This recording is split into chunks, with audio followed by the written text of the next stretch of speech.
Hey, welcome to Open Door. This is Bill Effler, and this is December the 22nd. I hate to be the bearer of bad news right at the outset, but here it is. There's only 3 days left before Christmas. Today's the 22nd. Can you believe that? I mean, I can. I think most of my shopping is pretty much done, but if you still mail Christmas cards, and I actually mentioned this in our last show together, if you haven't mailed them, you might as well forget it. If you forgot to place your Amazon order, Amazon is already telling you, if you haven't placed it by now, you're not going to get it for Christmas. If you're still missing a stocking stuffer or two and are thinking, gosh, I need to brave the stores. I mean, let's face it, the main boulevard where all of our main shopping malls are is called Gun Barrel. Well, Gun Barrel Boulevard is not Gun Barrel Boulevard, it's Gun Barrel parking lot. And so get me away from there, in a hurry. But, I mentioned here at least once that Christmas can be a stressful time, and I've talked about this some, and I came back to this. It's one of the things that I revisited as I prepared for today, and I came across this research. It comes out of Denmark, of all places, and this research shows that when people's brains were showed the images of a Santa Claus or any holiday image, their brains were wired together. They were tracked, and when they saw an image of a Santa Claus or a holiday image of any kind, all types of feel-good endorphins or chemicals were released through the body. So what does that tell you? It tells you that people equate symbols or images, Santa Claus, if you will, with good things in the main. So, so when I was thinking about this, and I was thinking about Santa Claus, I did something really dumb. I looked up Santa Claus humor, and so let me just inflict a couple of these on you. You may kind of go, "Oh man, he's really stretching here today." But have you ever thought why you never see a picture of Santa in the hospital? It's because he has private elf care. Yeah, drum roll, please. Yes. Did you know that Santa was a gardener, and he likes to garden because he's always saying, ho, ho, ho. What do you call Santa when he stops moving? You call him Santa Paws. That's really bad. Last bad Santa joke here. Did you know that Santa is afraid of chimneys? I mean, there's all these pictures of, Santa going down a chimney, but did you know that he was afraid of chimneys? But did you know why he's afraid of chimneys? It's because he has claustrophobia. I know. We'll stop there. But I want to come back seriously now, rewind the tape, and I want to come back to our one text. It's one verse that we've been looking at here for these 3 weeks, and it's the Passion Translation of John 3:16, and see if you can identify the 4 points of the Christmas compass. And here's how John 3:16 reads in the Passion. Here's the way that God loved the world. He gave his only unique Son as a gift. Everyone who believes in him will never die, but will experience everlasting life. Did you hear the 4 points? The 4 points of the Christmas compass: due north is love. The easternmost point is give. The southernmost point is believe. And then the westernmost point, which is what we're talking about today, is life. Now, I've said it at the outset of our Mondays together that if you were in a wilderness setting and you only had a compass to get home, if you were missing any one of these 4 points, you would get lost. I don't know if you've ever stopped to think about why some people really struggle during the holiday season, I think that 4 possible reasons have to do with the lack of any one of these 4 ideas. When somebody is lacking a sense of feeling loved, when somebody feels as though they're living life without things and do not have an ability to give, when somebody's thought life struggles, and this is more than just being distracted, but they really do not know what they believe. And then finally, when all of that takes place, their life tends to get confused in a hurry. The message of the Christmas season is, hey, let it snow. And quite frankly, here in southeastern Tennessee, we had a little bit of spitting this week, but we haven't had really snow. But instead of saying, let it snow, some of us might be saying, let me be, and you fill in your own blank. I could be here a while making my own list of things that I would like to be. Your list may end up looking like a 2025 goals for the new year. In fact, I had a friend, a former student of mine, send me a list of things that resulted in her having a better 2024. Again, our word in the Western point of our compass here is life. She was talking about why her 2024, why she had a better life. So I'm not going to go through all of these, but I'm going to mention a few of them. And when I read through her list, and it was quite an exhaustive list, and this was not like a bragging session, but she was just super thankful. And then I thought, gosh, if I could accomplish some of those in 2025, I'd be doing well. But listen to some of these ideas that they shared. They began by saying that in the last 2 weeks, they had lost 7 pounds. And they identified very specifically the reason that they did that is because they were eating healthfully, and that they thought that they stopped with their hand that which was about ready to go into their mouth. Very difficult for me. Another idea that was shared is, I care far less on what other people think of me. I mean, how consumed are you? How driven are you by the opinions of others? And I'm going to come back to that. They also said, I don't should myself to death as much as I have in the past. I mean, think about that word should. I should be doing this. I should be doing that. I would say don't should on yourself. That's what she's saying here. They also said being ADHD, and some of you are saying, well, what's that? That would be attention deficit hyperactivity disorder. So that's say they struggle with, their attention span, but also they tend to get excited.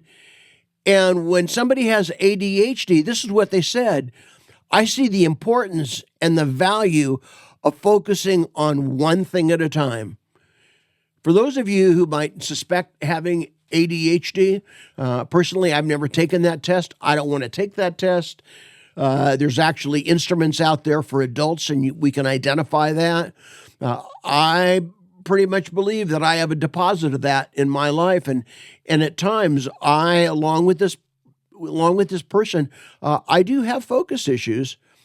They also said, being OCD. I mean, all these letters, you can tell that they have some level of a counseling background, but they're not in counseling.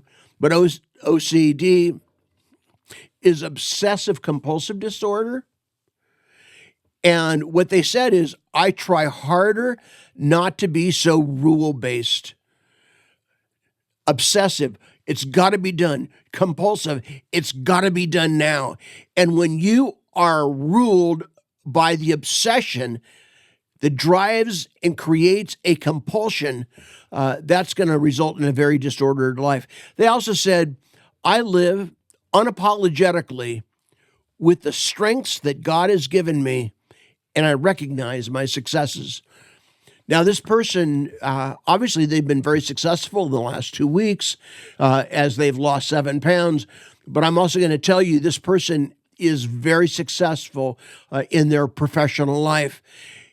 And I've talked with them, and they mentioned to me before that that there's people around them that are jealous of them, and yet they make this statement: I live unapologetically with the strengths that God has given me. That is to say, you're going to celebrate which God has given you, and you're not going to apologize for your successes.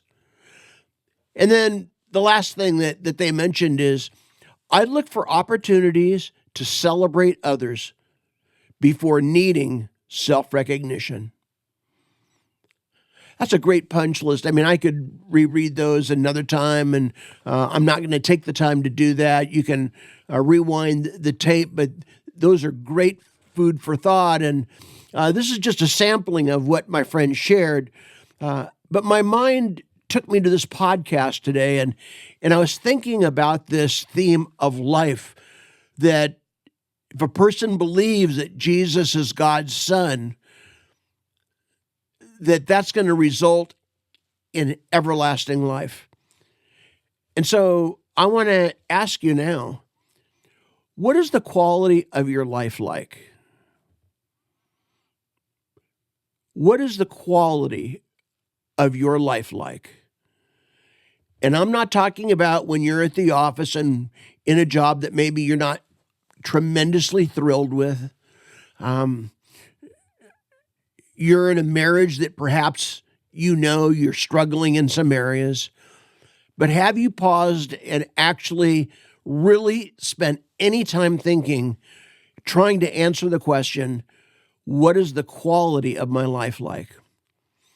Now, look, for those of you who know me and have read some of the things that I've published in the past, you know that I'm a reader. And one writer and counselor that I've read now for many years, his name is Stephen Arterburn.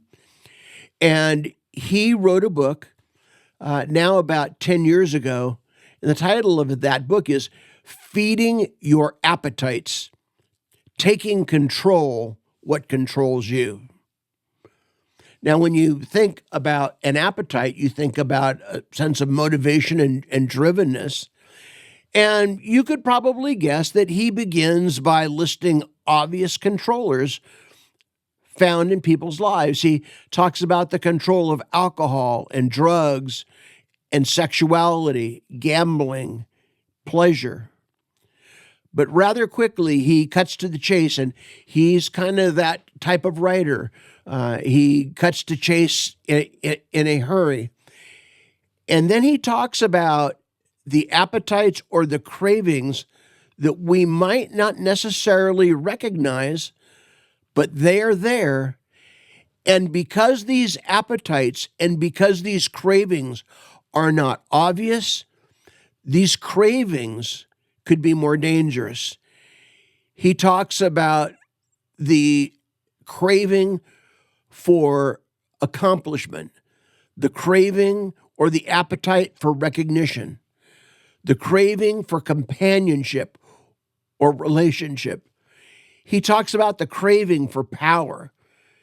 He talks about the craving to blame others and avoid taking personal responsibility, a drivenness, instead of taking responsibility for your own life, that they actually feed off of being able to be successful blamers. He even mentions one craving that when I read it, I kind of went, really? Check this out. You might, if you're driving, you might want to pull over.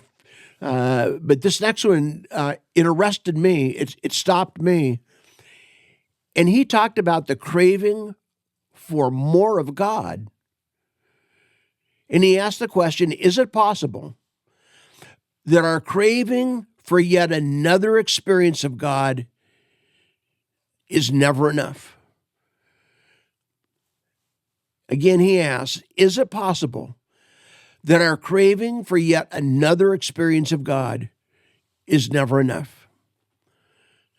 when I was thinking about this, and I stopped and I closed the book, and I spent my own time thinking and praying and doing my own writing, and this is what I wrote.